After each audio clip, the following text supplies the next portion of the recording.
In this session, we examine the architecture of identity, how your sense of self is structured within what this framework calls God's mind.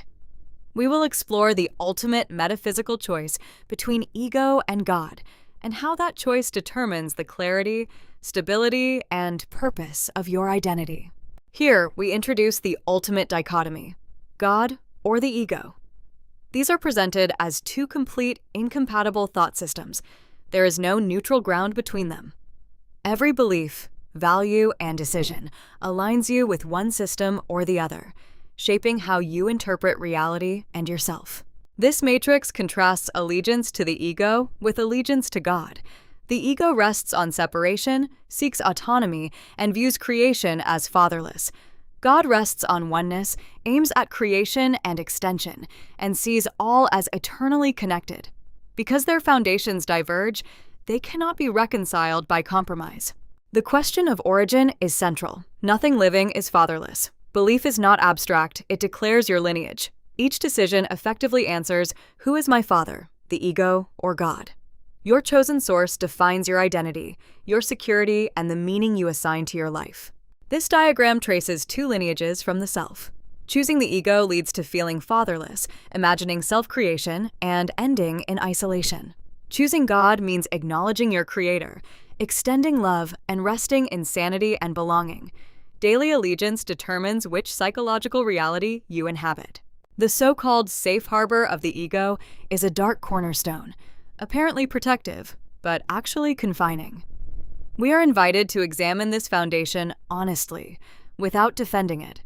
The lamp symbolizes insight that guides us out of this cramped structure into the open, illuminated architecture of our true source. This slide asserts the impossibility of a childless creator. God is described as complete and unwilling to be alone, therefore creating a son like himself.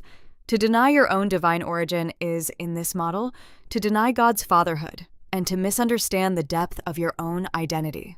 Here, reality is portrayed as exceeding perception. The universe of love continues whether or not we notice it. Closed eyes do not erase the light. They only block our view. The implication is educational. Our task is to reopen perception to a reality of love that has remained intact. This image depicts your place in God's mind as permanent and secure.